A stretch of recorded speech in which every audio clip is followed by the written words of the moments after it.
Oh yeah, thank you. Thanks, Sam, and thanks, Jun, for putting together this great workshop. Really enjoyed the presentations, and look, it's a pleasure to be with you all here in person. I'm Brendan, and this is, well, I'll give you a demo first, because I gave a previous version of this talk, and it didn't make sense without the demo. So maybe do the demo, and then do the talk.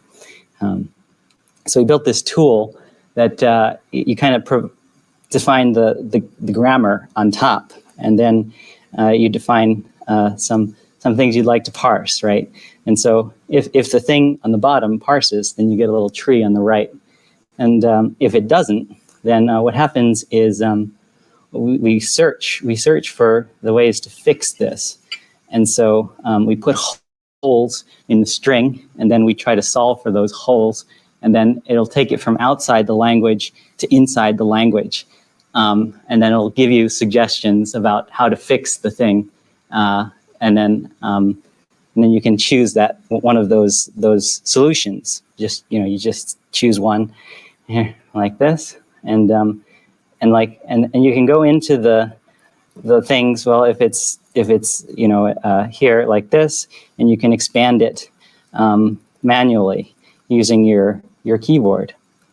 And so you can kind of define these toy languages. This is a toy language, but we have simple grammars we've defined that do parenthesis matching and other sorts of repair tasks.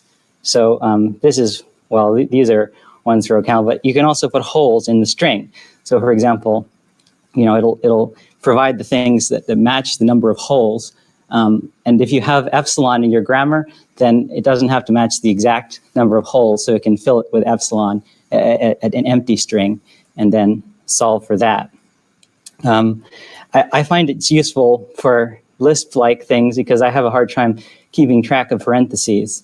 So if the parentheses are missing, then it'll kind of search for where it could put the parentheses consistent with the grammar. Does that kind of make sense? Okay, sounds good. Then I'll describe how we built it, and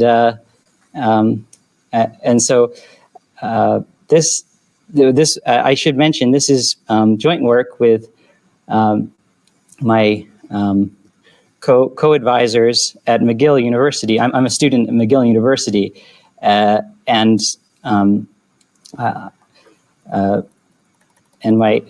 this is joint work with Jin and Shujia, who, if he's not here right now, he will be. Okay, so here I'd like to touch on a few topics from theory to practice, and maybe draw some inspiration from different types of live programming to inform the design of this tool. A basic idea is how much work can you do in between keystrokes? So as the user is typing in the editor, can you offload some cognitive effort in between the keystrokes? So you press a key, it does some thinking for you, and it should be relatively low latency. And so the reason why we want this is because the longer it takes to synthesize these suggestions, the less useful they are. So the user is kind of interactively coding with this tool. And so, so there's some background, probably not too interesting, but here regular languages. So these are kind of the easier, the less expressive it is, the easier it is to search through. So for regular languages, search is pretty easy.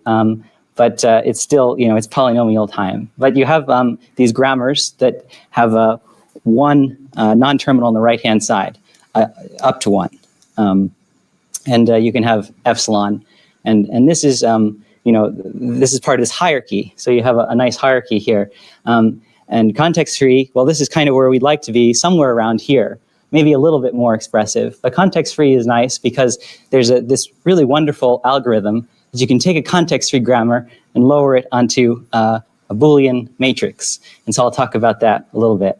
But the key thing here is that it's decidable. Recognition and parsing is decidable, in subcubic, we think, time, but at worst, cubic. And so the other thing is that these things are not closed under intersection. So maybe if you want to have something a little bit more expressive, you can include intersection. Intersection is, for bounded length strings, it's it adds expressivity, but it doesn't increase very much the complexity of parsing and recognition. And so there's these class of grammars called conjunctive grammars, proposed by Alexander Okhotyn, and they're a little bit more expressive. They're just consider finite intersections of these context-free languages and other kinds of set theoretic operations. And then there's some nice closure properties for these. So we believe it's not really known whether it's closed under complementation, but it's closed under union, intersection, concatenation, and Kleene star. So it's a little bit more expressive. You can have some context sensitivity, mild context sensitivity. So I mentioned there's this really nice algorithm. This is the CYK algorithm. It's an old one, but it has some nice ideas. It's kind of very elegant, I think, in that you can put the string here on the superdiagonal of this matrix and then kind of power the matrix and search. If and only if there's a start symbol in this upper right-hand corner, that means that the string is in the language.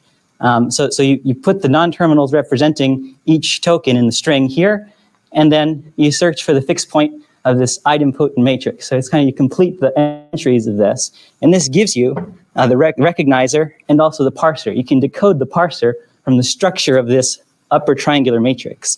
It's kind of a neat algorithm, and it also has some very nice complexity theoretic properties in that it's fast.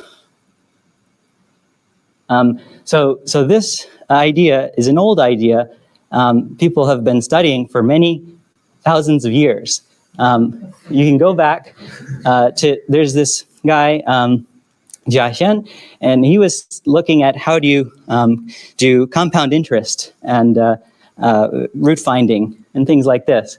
And so this is from an old book, and it's a nice lattice structure. And so this is kind of you see this in lots of different contexts, and you can kind of think of this as it's like a medium for the trees to grow into. It's kind of like a lattice structure. The trees, all possible trees, can fit inside this this thing. So just some observations about how this algorithm works. Well, if you have to do this search by some sort of enumerative procedure, then it can be kind of complicated. So instead, what we do is search for the fixed point using this equational domain. So we lower the set theoretic operations onto Boolean, onto just a Boolean linear equations, or over this finite field. This is just a two-valued thing with a certain number of a length that's bounded by the size of the non-terminals in your grammar. And then you have to denormalize this because there's a normalization step. But once you denormalize it, you get natural-looking trees instead of these ugly trees that are kind of lopsided. So the thing is, if you want to do this fast, you have to do it incrementally. Incremental parsing. So you add a new key in the editor. You add this new key, and then you have to recompute these entries in the matrix, but not the whole thing, because these are kind of fixed. Similarly, if you delete, then the complexity is a little bit higher, but or insert, then you have to only recompute parts of this this trellis structure. But this is the trellis automata. It's kind of like a matrix. But the thing is, it gets narrower and narrower as you go up. So it's fast. And so the other thing is, well, how can you do intersections? Well, intersections kind of look like that structure, except it's three-dimensional. So you can have these these upper triangular matrices intersecting through at this core. So it's like the fletches of an arrow. You have a fletching on an arrow, and they intersect here, and you solve for these entries. When you solve for these innermost entries, you get the string in the editor. So this is the set domain. This is when you encode it into bits, and then you can have variables representing values in this bitwise domain, and solve for those. Those are the holes. So it's kind of like this diagram should commute. So it's also depicted here in that this is the concrete domain, this is the abstract domain.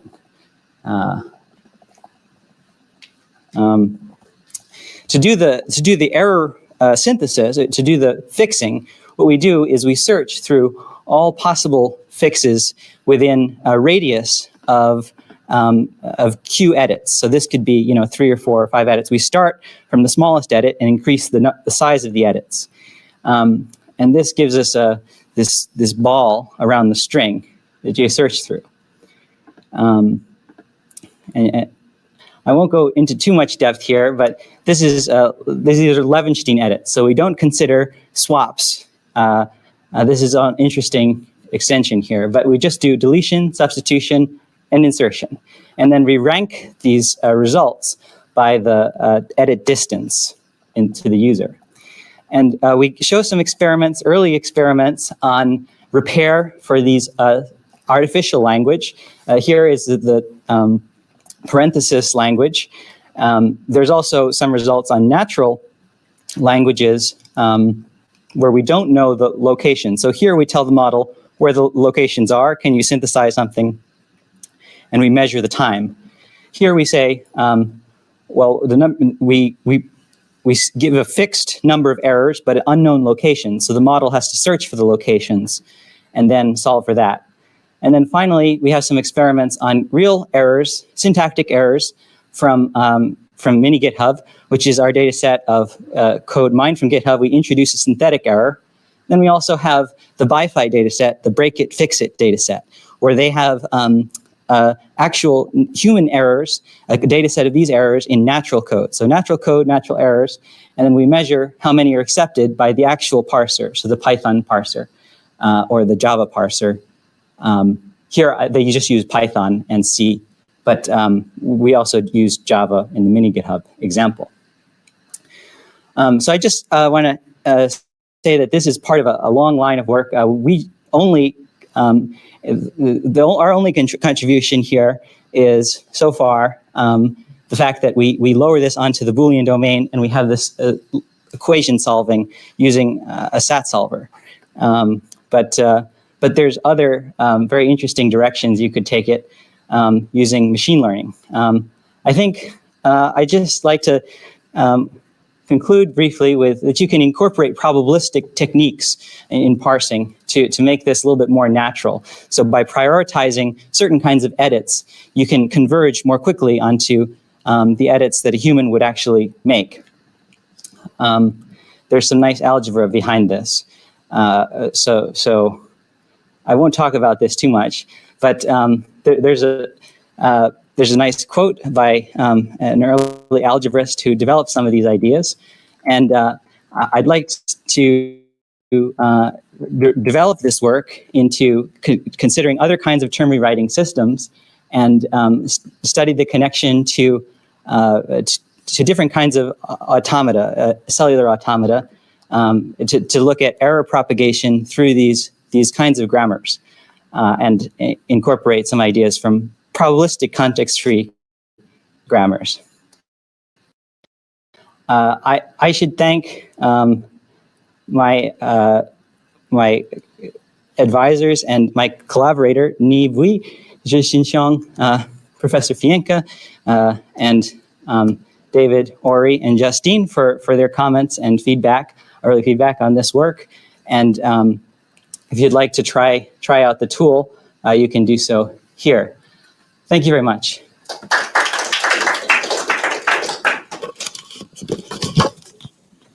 Thanks, Brendan. We have time for a couple of questions. Yes.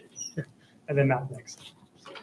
So I have a question is, it seems that you are using some sort of context-free grammar that you can recover the errors. Yes. So do you ever consider, like, for indentation-sensitive languages such as Python, Haskell, YAML, and so on, so, sometimes people also make this kind of parsing errors, such as in Python, maybe you forget a colon, right? Maybe the indentation is wrong. So in that case, do you think it's possible to also apply some error recovery technology? Thank you for the question. I think you could. Thank you for the question. The question was about indentation. Indentation is interesting because it's context sensitive in that you have to have some sensitivity about matching the number of indentations in the previous line and the next line.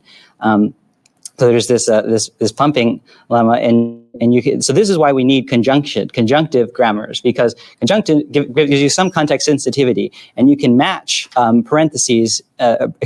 indentation with this conjunctive grammar using intersection to match the number of. So you can have copies in this grammar, and you can. It's also solvable in a finite valued logic. You can lower it onto SAT very easily. So we have some experiments about doing these kinds of indentation style error repairs. It takes a little longer to synthesize. So right now we just consider context free in the real time setting.